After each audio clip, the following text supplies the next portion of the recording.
하나님 우리가 예수님께 깊이 뿌리 내리기를 원하십니다. 바울은 예수님이 누구신가를 증거한 다음에 예수님께 깊이 뿌리를 내리라 그렇게 권면하고 있죠. 오늘 본문 고로새 2장 6절 7절 말씀 한번 같이 읽겠습니다. 시작. 그러므로 너희가 그리스도 예수를 주로 받았으니 그 안에 생하되 그 안에 뿌리를 박으며 세움을 받아 교훈을 받은 대로 믿음에 굳게 서서 감사함을 넘치게 하라. 이 말씀은 그러므로라는 단어와 함께 시작을 하죠. 1장과 2장 전반부에서 예수님은 만물의 주가 되신다. 모든 만물을 만드셨고 모든 만물이 주를 위해서 존재한다는 사실을 강조합니다. 예수님은 만물의 으뜸이 되시며 교회의 머리가 되시며 근본이시다. 그리고 우리를 구속하신 예수 그리스도에 대한 말씀을 나누면서 2장에 넘으면서 예수님 안에 지식과 지혜의 모든 보화가 감추어 있다라는 사실을 강조하면서 그러므로 그리스도 예수를 주로 받아 그 안에서 행하되 그 안에 뿌리를 박으라고 강조를 하고 있습니다. 이 말씀은 굉장히 중요한 말씀이고 또 제 생각 가운데 아주 중요하게 여기는 말씀입니다. 이 말씀의 기반이 돼서 뿌리 깊은 영성 또는 자람의 법칙 이런 책들을 출판하게 되었습니다. 뿌리는 중요하죠. 뿌리가 없는 나무는 없잖아요. 가장 무서운 병은 뿌리병이라고 그래요. 겉으로는 살아있어 보이지만 서서히 죽어가는 나무의 병, 뿌리병 아주 위험한 것입니다. 뿌리가 왜 중요하죠? 뿌리에게는 세 가지 기능이 있습니다. 첫째 기능은 지탱하는 기능이죠. 뿌리는 나무를 지탱하게 해주죠. 두 번째는 저장의 기능이 있습니다. 생수를 저장하고 많은 영양소들을 저장하는 저장의 역할이죠. 세 번째 역할은 공급의 역할이죠. 분배해 주는 것입니다. 뿌리가 충만하게 생명수를 저장한 다음에 그리고 이제 각 가지마다 필요한 것들을 공급해 주죠. 많이 저장된 그런 과실수는 많은 과일을 맺게 됩니다. 특별히 우리가 먹는 과실들 가운데 상당히 많은 과실들은 대부분 물로 되어 있잖아요. 사과를 비롯해서 포도, 복숭아, 배 대부분 보면은 물로 되어 있는 것을 보죠. 그 모든 과실의 공급의 원천이 뿌리에 있는 것입니다. 우리 민족은 꽤 깊이 있는 민족이에요. 우리 민족은 선비 문화가 있는 거예요. 그래서 연구를 하고 깊이를 추구하고 또 깊이 있는 글들을 되게 좋아하잖아요. 또 가벼움을 좀 싫어하죠. 네. 원래 하나님의 영광이라는 단어 속에는 무게라는 단어가 있고요. 깊이라는 단어가 있습니다. 무게나 깊이의 반대가 경박함이잖아요. 그래서 우리나라는 굉장히 깊이를 강조하는 나라입니다. 용비어천가, 훈민정음을 바탕으로 쓰여진 용비어천가에 보면 이런 문제가 나오죠. 여러분 귀에 익숙할 거예요. 뿌리 깊은 나무는 거센 바람에도 흔들리지 않기에 그 꽃이 아름답고 그 열매가 풍성하도다. 샘이 깊은 물은 가뭄에도 끊이지 않고 솟아남으로 내를 이루어 바다에 이른도다. 뿌리 깊은 나무 흔들리지 않는다. 또 샘이 깊은 물은 가뭄에도 끊이지 않고 솟아남으로 내를 이루어 바다에 이른도다. 참 우리 민족이 가진 생각 속에 이런 놀라운 생각이 있다는 것을 우리가 잊지 않아야 됩니다. 성경은 깊음을 강조하죠. 그래서 영성가들이 자주 인용하는 시가 있는데요. 시편 42편 7절의 말씀이에요. 한번 같이 읽어볼까요? 네, 시작. 지혜 폭포 소리에 깊은 바다가 서로 부르며. 네. 근데 영어 보면 deep calls to deep 이라는 말을 쓰세요. 깊음이 깊음을 불러온다는 거죠. 성경은 깊음을 아주 강조합니다. 어떻게 우리가 뿌리 깊은 영성을 추구하고 있을까요? 그리고 예수님처럼 뿌리 깊은 영성의 삶을 살 수 있을까요? 첫째로 뿌리 깊은 영성, 예수님을 영접함으로 시작되죠. 영접한다. 6절에 보시면 그러므로 너희가 그리스도 예수를 주로 받았으니 그 안에 생활돼. 이게 받았다라는 말이 영접하다는 단어인데요. 이 단어가 영어에 보면 receive라고 했어요. 내가 쟁취하는 게 아닙니다. 예수님을 영접하는 거죠. 요한복음 12절 오면 영접하는 자 곧 그 이름을 믿는 자들에게는, 여기도 영접한다는 말이 yet all who received him 그랬어요. 받는 것이죠. 신앙이라는 것은 뭔가 쟁취하는 게 아닙니다. 우리가 신앙생활을 정확하게 이해해야 되는데 신앙생활은 받는 것입니다. 예수님을 환영하는 것입니다. 예수님을 영접하는 것입니다. 영생을 받는 것입니다. 성령을 받는 것입니다. 구원도 선물이죠. 에베소서 2장 8절 9절에 보면 너희는 그 은혜에 의하여 믿음으로 말미암아 구원을 받았으니, 이것은 너희에게서 난 것이 아니요. 이 받았다는 말도 이게 수동태란 말이죠. 완료형 수동태. 받았어요. 너희에게서 나는 것이 아니요. 하나님의 선물이라는 것이죠. 행위에서 난 것이 아니니 누구든지 자랑하지 못하게 함이라. 복음은 우리의 스토리가 아니에요. 우리의 행위가 아니죠. 예수 그리스도의 스토리고 예수님이 우리를 위해서 십자가에서 행하신 사랑의 스토리인 것을 보게 되죠. 성령도 받는 거예요. 베드로전서 사도행전 2장 38절을 보게 되면 베드로가 이르되 너희가 회개하여 각각 예수 그리스도의 이름으로 세례를 받고 주의 사랑을 받으라. 그리하면 성령의 선물을 받으리라. Gift of the Holy Spirit. 성령의 선물이죠. 예수 그리스도를 주로 받는다는 말은 주님이란 뜻이죠. 우리 주님이 예수님이 되신다는 뜻이죠. 근데 거기서 행한다는 말이 그 안에 살다, 거주하다, 지속적으로 거주하다는 것을 의미하고 있습니다. 신앙생활은 우리 혼자 하는 게 아니에요. 또 자연적인 힘이나 육의 힘으로 하는 게 아닙니다. 늘 강조하지만 자기 힘으로 뭔가를 하는 분들이 굉장히 힘들어해요. 교회 생활을. 그럴 수밖에 없죠. 마치 가스 없이 자동차로 움직이는 것과 똑같은 거예요. 특별히 영의 생활이라는 것은 내가 받는 거죠. 엘리사가 엘리야에게 구한 것은 영감의 갑절을 구했잖아요. 구하는 걸 받는 거죠. 바울이 열심히 수고했는데 혼자 한 게 아니라는 거죠. 그 안에서 역사하는 자의 능력을 따라. 그래서 1장 19절에 보면 이를 위하여 내 속에서 능력으로 역사하신 이의 역사를 따라 힘을 다하여 수고하느라. 그냥 하는 게 아니라 그 안에서 역사하는 능력을 따라서 사역하는 것입니다. 예수님 생명을 모시는 거죠. 교회 와서, 여러분이 교회 와서 예수님을 영접하지 않았다면 아직 기본이 시작되지 않은 것입니다. 오늘이라도 이 순간이라도 예수님을 영접한 경험이 없다면 반드시 영접하셔야 됩니다. 그리스도 영이 없으면 그리스도의 사람이 아니라고 그랬어요. 예수님을 영접하는 것은 아주 중요한 것입니다.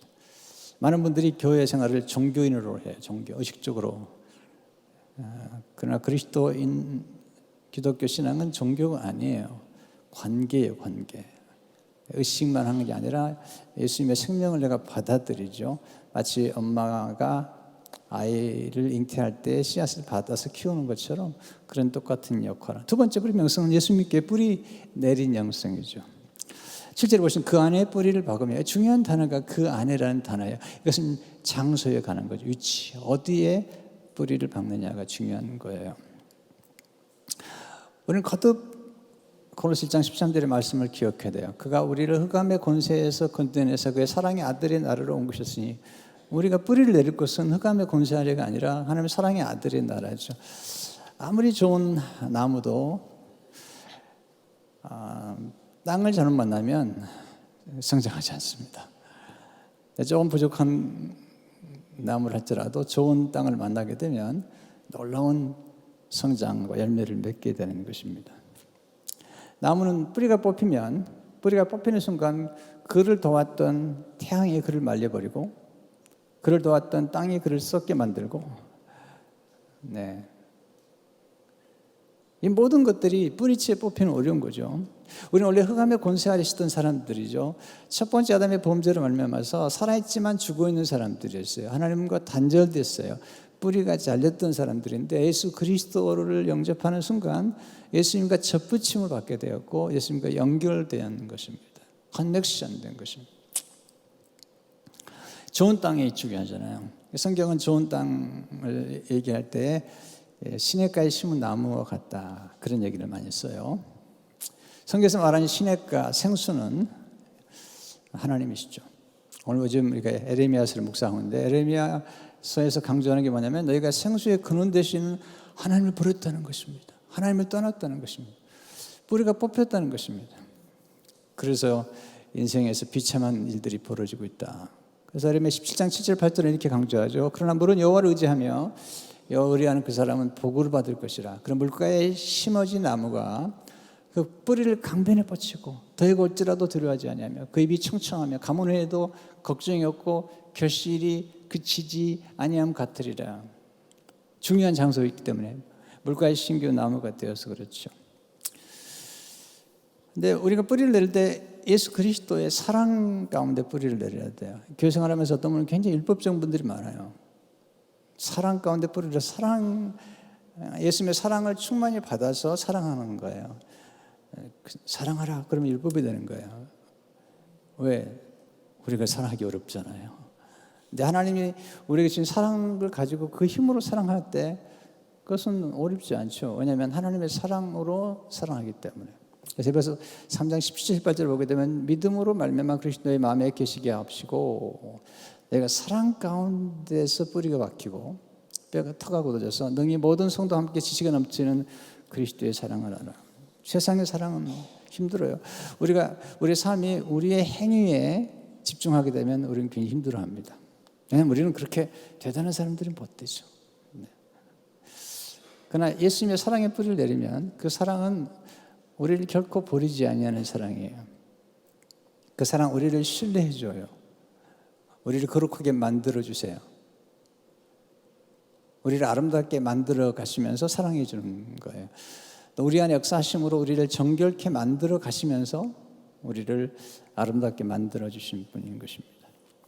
여기서 7절에 보면 그 안에 뿌리를 박으며 세움을 받으라 말을 썼어요. 사도 바울은 탁월한 교사예요. 교사의 탁월함은 어떤 걸 설명할 때마다 이해하기 쉬울 수 있는 어떤 애화나 또는 이미지를 사용하는 거예요. 메타포, 은유를 사용하는 거죠. 나무라는 이미지는 농작의 이미지죠. 근데 여기서 세움을 받는다는 이미지는 건축의 이미지예요. 네, 건물을 짓는 것이죠. 자, 건축할 때 제일 중요한 게 뭐죠? 기초죠. 터죠. 오늘 우리 성가대가 예수 그리스도는 반석이시다 말씀하셨는데 맞죠? 고린도서 3장 11절을 보게 되면 이 닦아둔 것 외에 능히 다른 터를 닦아둘 적 없이 이 터는 곧 예수 그리스도라. 특별히 우리는 예수님과 더불어 세워져 가는 교회, 산집이죠. 베드로서 2장 4절을 보게 되면 사람에게는 버림바가 되었으나 하나님께는 택하신 일본 보배로우신 산돌이라고. 산돌. 네, 그냥 돌이 아니라 The living stone. 예수께 나아가 너희도 산돌같이 신령한 집으로 세워지고 세움을 입는 것입니다. 그런데 베드로가 늘 강조하는 예수님에 대한 이미지 가운데 예수님이 머릿돌 또는 모퉁이돌, 코너스톤이 됐다는 거죠. 베드로서 2장 7절에 보면 그러므로 믿는 너에게는 보배이나 믿지 않은 자에게는 건축자들이 버린 그 돌이 모퉁이의 머릿돌이 되고 캡스톤이라는 말을 쓰기도 하고요. 터키 가면 이제 캡스톤이 중성하는데 또 하나는 코너스톤이라는 단어죠. 그 당시에 이제 그 성문에 들어오는 이 아치를 세울 때 그때 중요한 게 캡스톤이에요. 머릿돌이에요. 네. 이 머릿돌이 빠지면 아치가 무너져 버려요. 또 하나는 코너스톤은 뭐냐면 모퉁이돌인데요. 그 당시 집을 세울 때는 이 모퉁이돌을 중심으로 이렇게 돌을 쌓아가는 것입니다. 모퉁이를 빼면 다 무너져 버리는 거죠. 예수 그리스도만이 캡스톤, 머릿돌이 되시고 예수만이 모퉁이돌, 코너스톤이 되시는 것입니다. 세 번째, 뿌리 깊은 영성은 먼저 아래로 성장하는 것이며 뿌리 깊다, 아래로 성장하는 것입니다. 나무의 크기는 뿌리가 결정하는 거예요. 나무의 미래는 뿌리에 있는 거예요. 뿌리가 깊고 넓을수록 나무는 높고 넓게 퍼져갈 수가 있는 것입니다. 예수님 어떻게 뿌리 깊은 영성의 모범을 보시는가? 첫째로 예수님께서는 자신을 낮추심으로 뿌리를 깊게 내리셨어요. 낮추셨다. 겸손이시죠.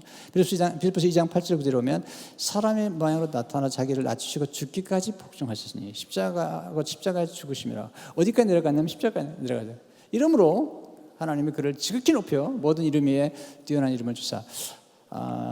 사탄은 예수님을 자꾸 높은 성적 꼭대기에 데려 올라갔잖아요. 세상 영광을 보는데 예수님은 말 구유로 십자가로 내려가셨어요. 하나님이 쓰시는 인물들은 먼저 자꾸 낮추세요.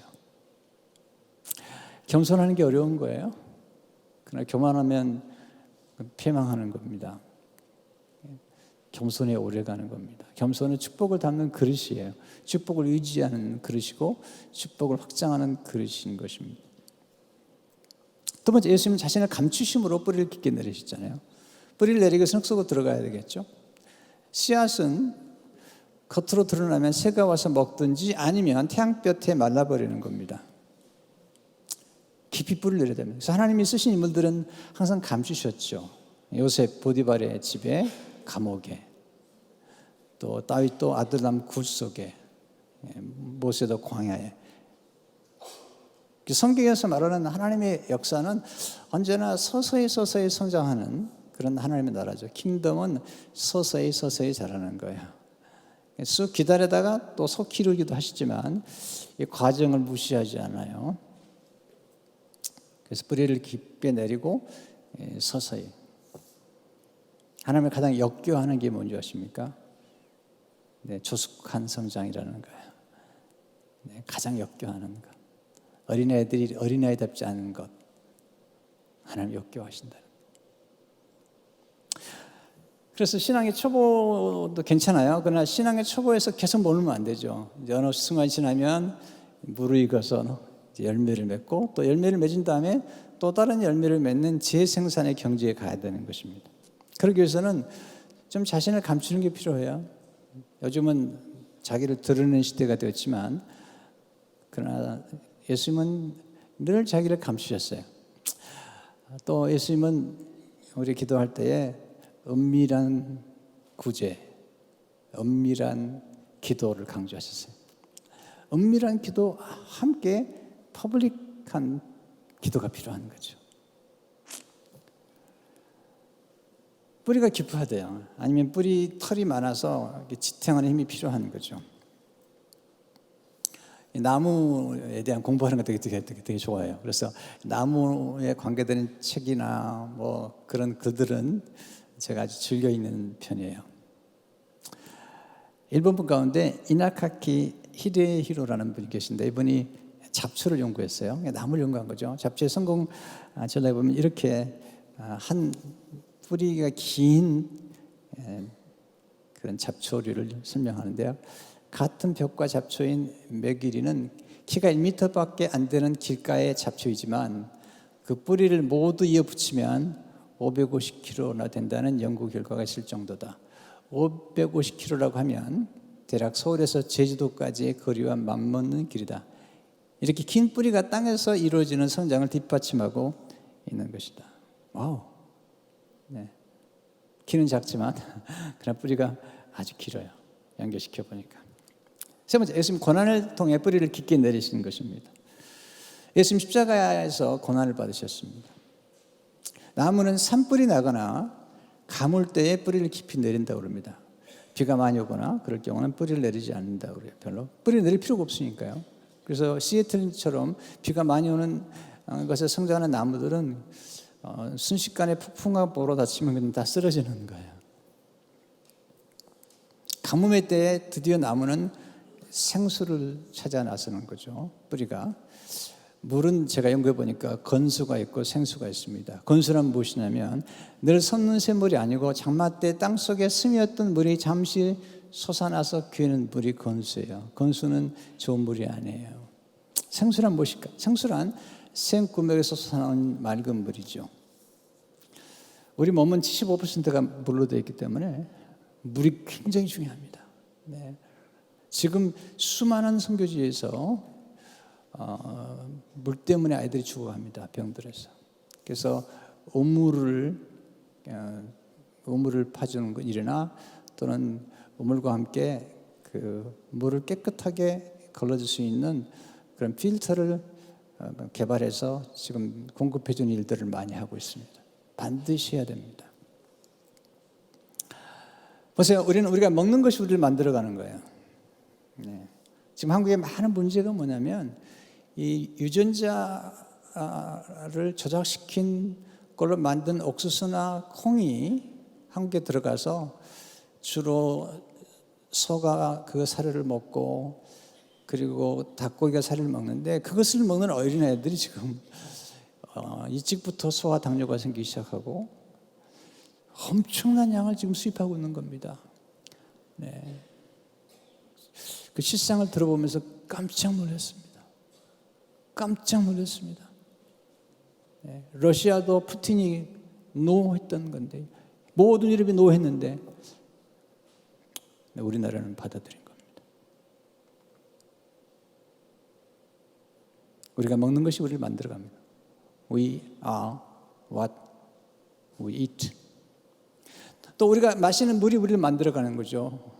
We are what we drink.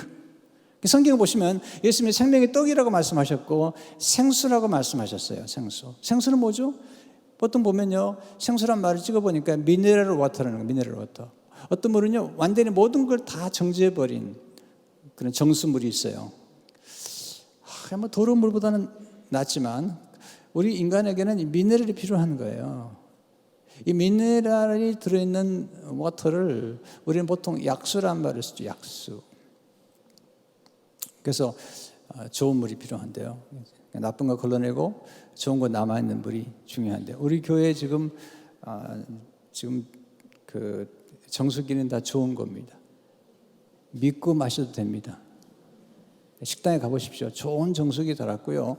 그리고 밖에서 이렇게 워터 파운트에서 마시는 물도 전부 필터를 새로 다 갈았습니다.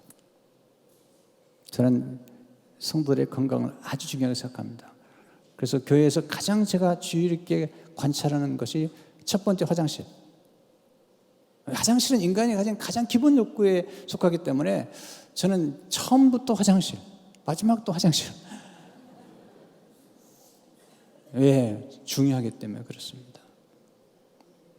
제가 가이드를 만나볼 때 보면 가장 탁월한 가이드는 항상 두 가지의 안심을 줍니다. 언제 가면 화장실이 있습니다. 반드시 가르쳐 줍니다. 아주 지혜로운 가이드입니다. 두 번째, 먹는 건 제가 책임집니다. 뭐 비싼 건 기대하지 마십시오. 그러나 책임지겠습니다. 이건 좋은 가이드죠. 우리가 마시는 것이 우리를 만들어 가는 것입니다. 또 우리가 읽는 것이 we are what we read. 우리가 읽는 것이 우리 인생 가운데 하나님의 말씀을 읽으면 우리가 이렇게 만들어져 가는 것입니다. 그럼 언제 우리가 예수님께 뿌리를 내리는가? 여러분, 우리가 뭐든지 잘 될 때는요, 하나님을 찾지를 않아요. 인간이라는 게 진짜 모순되게 그지없어요. 근데 고난의 때가 되면 우리는 깊이 예수님을 찾아가서 예수님께 뿌리를 내리기 시작합니다. 인생의 시련의 때, 인생의 겨울, 영혼의 겨울 때. 여러분, 겨울을 보시면 나무가 모든 외부적인 활동을 다 안 하잖아요. 그냥 발가벗은 나무가 되죠. 나목이라고 그래요. 나목. 그 겨울 동안에 뭘 할까요? 밖으로 싹스 튀잖아요. 그때 겨울에 가꾸는 게 나무예요. 뿌리예요, 뿌리. 그래서 캐나다 가면 시럽이 아주 많이 파는데요. 이제 겨울 동안에 뿌리가 아주 튼튼하게 저장을 하게 되면 그러면 이제 봄쯤 돼가지고 시럽들이 나오는 것입니다. 그래서 물이 많을 때는 뿌리는 물을 찾지 않습니다. 왜? 물이 넉넉하니까. 아까 소개했던 이나가키 히데이로는 이렇게 기록합니다. 식물의 성장에서 물은 필수적이다. 그렇다고 해서 물이 많아야 좋다는 건 아니다. 이온즉 식물을 물에서 재배하면 뿌리는 좀처럼 발달하지 않는다. 뿌리가 없는 건 아니에요. 제가 관찰해 보니까. 그러나 물을 너무 간단하게 흡수할 수 있으니 최소한의 뿌리밖에는 뻗지 않기 때문이다. 물은 반드시 필요하지만 물이 부족할 때 식물의 뿌리는 현저하게 성장한다. 물이 없을 때 비로소 뿌리는 물을 찾아 땅속 깊숙이 뿌리를 뻗고 많은 뿌리털을 발달시켜서 사방팔방으로 뿌리를 둘러친다. 아리조나에서 오신 목사님 만나서 들은 얘기인데요. 어떤 선인장은 뿌리가 1000피트까지 내린답니다.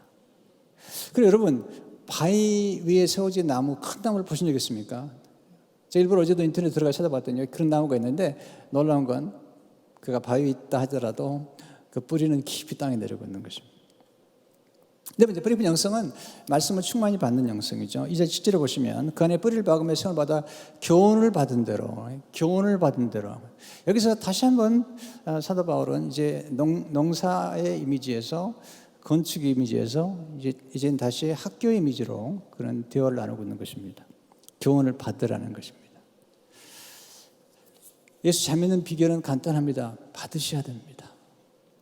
우리는 원래 뭔가를 만드는 사람이 아닙니다. 예수님도 이 땅에 오셔서 자주 하셨던 말씀이 뭐냐면 예수님이 하신 말씀이 다 받은 거래요. 요한복음 7장 16절을 보게 되면 예수께서 대답하시되 내 교훈은 내 것이 아니요 나를 보내신 이의 것이니라. 성령을 받으셔야 돼요. 요한복음 3장 3절을 보게 되면 하나님 보내시는 하나님 말씀하나니 이는 하나님의 성령을 한량없이 주심이니라. 주신 걸 받은 겁니다.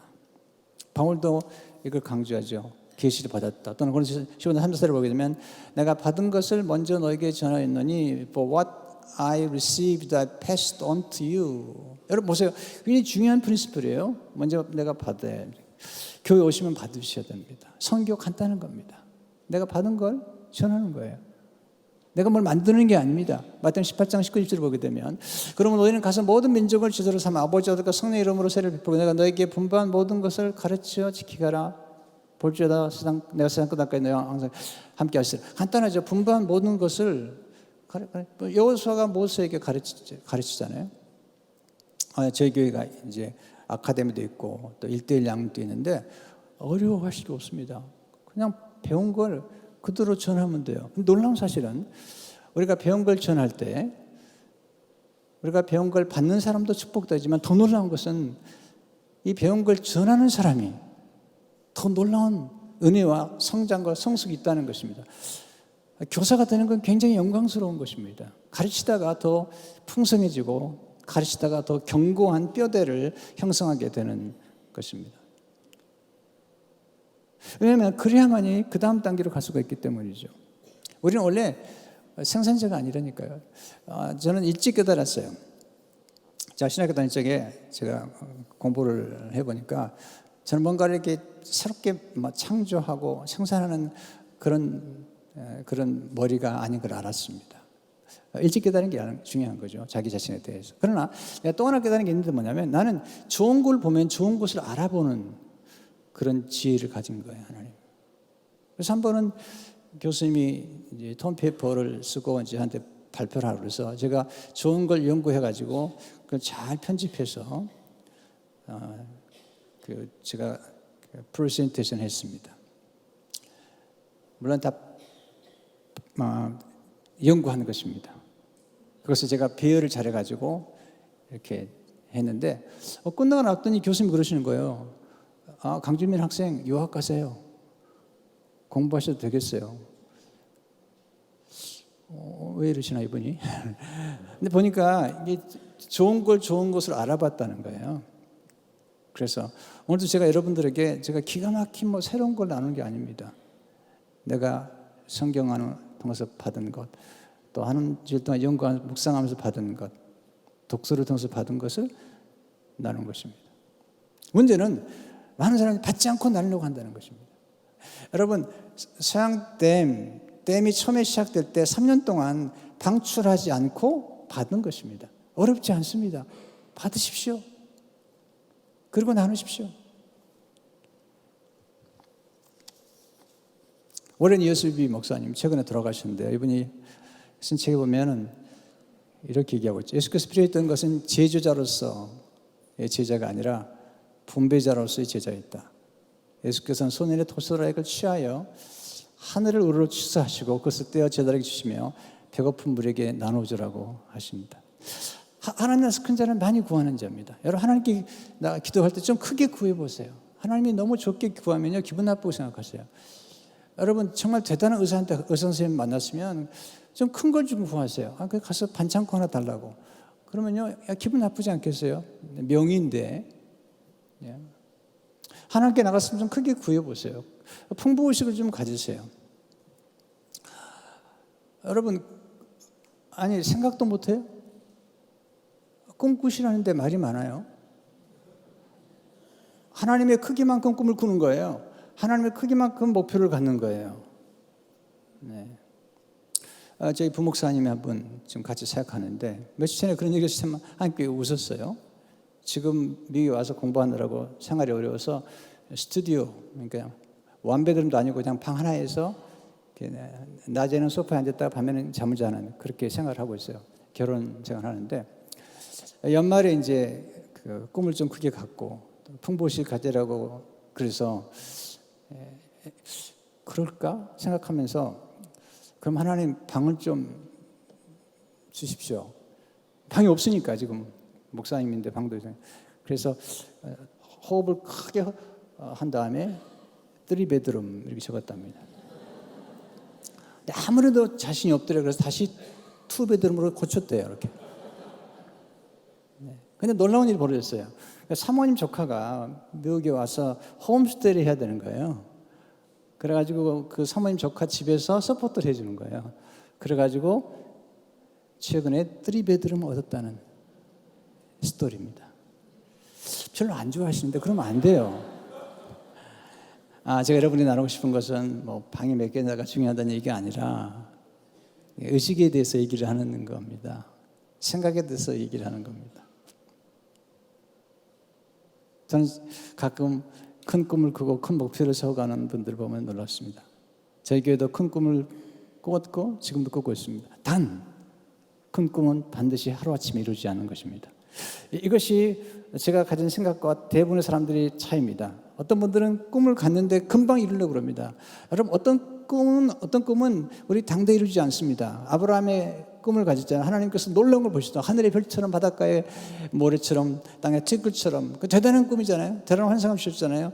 그리고 동서남북을 바라봐 내가 보는 모든 땅을 주겠다는 거죠. 그러나 그 꿈이 그의 시대에 이루어지지 않았습니다. 그러나 그의 꿈이 그의 아들의 시대에 그리고 요셉의 시대에 그것도 이루어지잖아요. 나중에 신명기에 보면 300만 명이나 되는 백성들이 진짜 하늘의 별처럼 바닷가의 모래와 같이 엄청난 일이 벌어지고 있는 것입니다. 우리가 지금 이렇게 세워지는 것도 꿈의 열매라고 생각이 됩니다. 최근에도 어떤 분이 우리 교회를 방문했다가 제가 아는 분인데 우리 오시는 길을 알게 드렸는데 이렇게 들어오다가 안 들어오고 몇 바퀴 돌았어요. 왜냐니까 들어오다가 파킹장을 보고 이건 교회가 아니라는 거예요. 교회일 수가 없다는 거예요. 그래가지고 안 들어왔다가 몇 바퀴 돌고 들어오셨더라고요. 아니 교회 파킹장이 크다고 이렇게 자랑하는 건 아니고요. 그 얘기하는 게 아니라 우리 의식 속에 너무나 하나님이 작으신 하나님. 네. 꿈이 중요한지 아십니까? 우리 꿈은 하나님에 대한 믿음만큼 꿈을 꾸게 됩니다. 여러분 자녀에 대한 꿈을 어떻게 꿈을 꾸세요? 네. 지금 세상은 놀라워졌습니다. 우리 한국 민족이 대단한 민족이 된 것입니다. 이번에도 축구 보셨어요? 네. 안 보셨으면 문제가 있는 겁니다. 지금 대단한 겁니다. 우리 민족이. 네. 어떤 분이 저한테 그 유튜브로 보내주고 봤는데 펜스테이트 유니버시티에서 한 교수님이 칠판에다가 4,500만이라는 숫자를 썼어요. 네. 불이 밀리언이라는 단어를 썼어요. 그 다음에 24 hours라는 말을 쓰고 이게 뭘 의미하는지 알면 손들라는 거예요. 손들면 엑스트라 포인트 주겠다는 거예요. 그게 한 내가 볼 때는 넉넉 잡아 150에서 200명 학생 같아요. 굉장히 높은 홀이에요. 아무도 알아맞지 못했어요. 교수님이 그랬습니다. 이게 뭔지 아느냐? BTS다, BTS. 방탄소년단이다. 너희가 앞으로 세계에서 경쟁하려고 하는데 BTS를 모르다니 이건 너희가 정말 뒤떨어진 것이다. 너희가 지금 우물 안에 개구리 쓰고 사는 것이다. 너희가 대단한 것 같지만 대단하지 않다. 네, 대가리가 단단한 거죠. 여러분 생각해 보세요. 지금 BTS를 모르다니. BTS가 어느 나라 사람이죠? 그것도 모르세요? 그건 더 대단한 거네요. 여러분 우리 민족이 대단한, 이번 이강인 선수가 골든볼 상을 받았어요. 메시가 받은 상이에요. 옛날에 18세밖에 안 됐어요.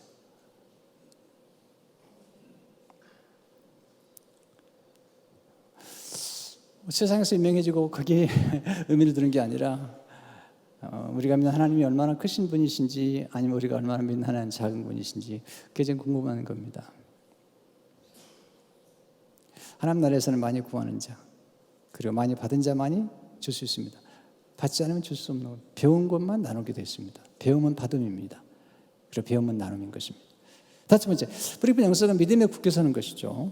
7절을 보시면 그 안에 뿌리를 박으며 생을 받아 교훈을 받는 믿음에 굳게 서서, 이 믿음이 무슨 예수 그리스도를 믿는 것입니다. 복음을 믿는 것입니다.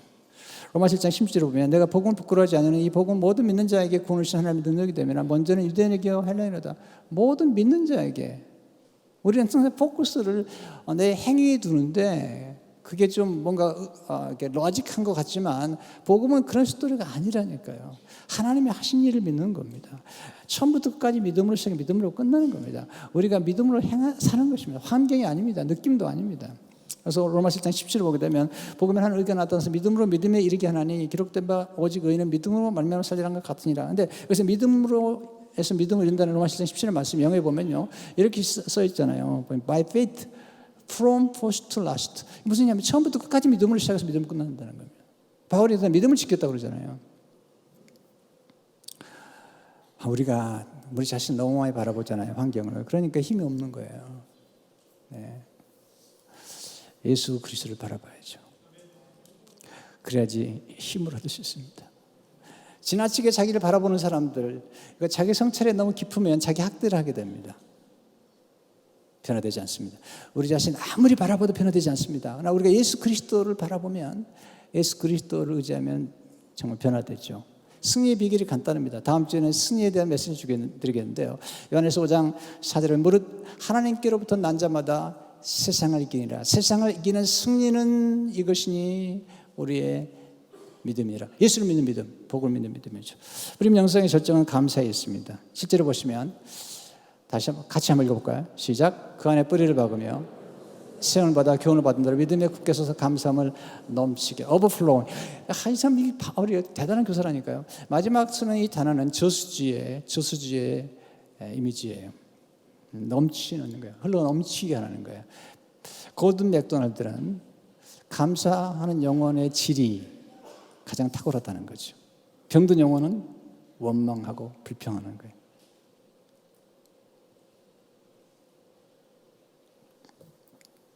감사는 영성의 최고봉이에요.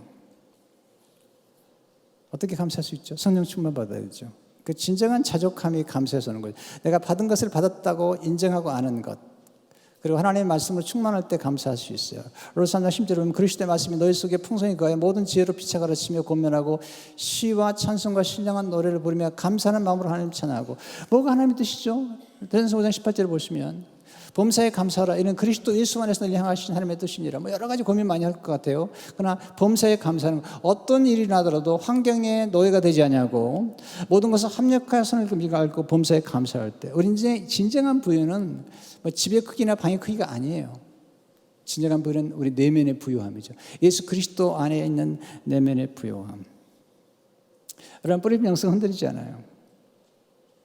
특별히 고난에 대해 잠시 흔들리지만 뿌리를 깊이 내려오기 때문에 흔들리지 않습니다. 뿌리가 깊으면 건수가 아닌 생수를 마시게 됩니다. 그 생수는 예수 그리스도십니다. 우리는 유통하는 사람들이에요. 받으셔서 나눠주는 겁니다. 오늘 배우셨습니까? 나누셔야 됩니다. 성령 충만은 이례적인 사건이 아닙니다. 거듭 반복되는 것입니다. 이 생수를 공급해 주는 곳이죠. 교회죠. 이 교회가 생수를 공급해 주는 것이죠. 예수 그리스도가 모든 것의 열쇠가 되는 겁니다.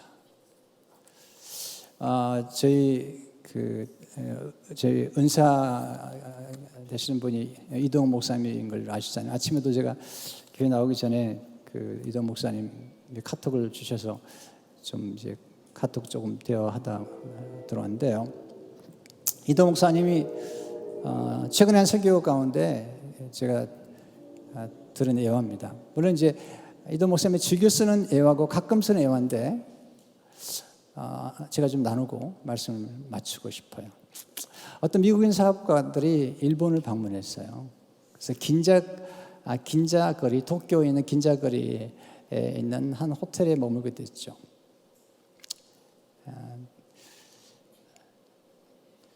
제국 호텔이란.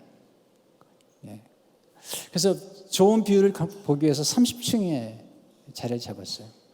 저녁에 돼서 긴자거리에 투어를 나와서 식사도 하면서 이제 나중에 돌아가는데 11시쯤 들어갔더니 프론트에서 대단히 죄송하다고 전기가 고장이 나가지고 엘리베이터가 작동하지 않는데 두 가지 옵션을 드리겠다고. 하나는 그냥 걸어 올라가시든지, 두 번째는 로비에다가 간이 침실을 만들어 드리겠다. 세 사람이 상의하는 중에 모처럼 아닌데 한번 30층 올라가는 것도 좋은 그런 추억이 되겠다고.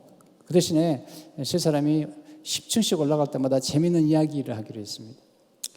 첫 번째 사람은 그 어린 시절의 동화 이야기를 하기로 했습니다.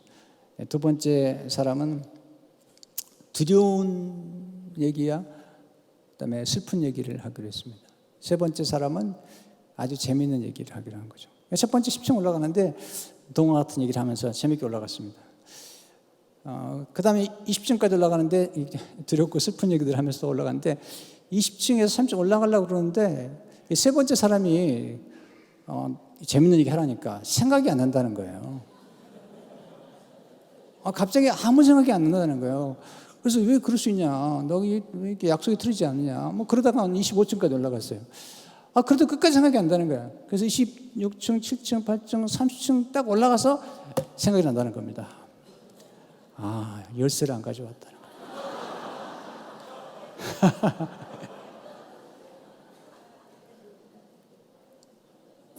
혹시 우리 인생이 그렇지 않을까요? 우리가 천국 들어가려면 열쇠가 필요한데 우리가 정말 생애의 마지막에 열쇠를 안 가져왔다. 예수님만이 우리를 천국으로, 우리 삶을 풍성하게 인도하는 열쇠이세요. 기도하겠습니다. 주님, 예수님께 깊이 뿌리 내리게 하시고 또 우리 삶 예수님의 사랑의 뿌리를 내리게 하시고 율법이 아닌 복음에 하나님 풍성한 사랑과 예수 그리스도를 믿는 믿음의 뿌리를 깊이 내리도록 축복해 주시고 받은 것을 나누도록 축복해 주옵소서. 예수 이름으로 기도합니다.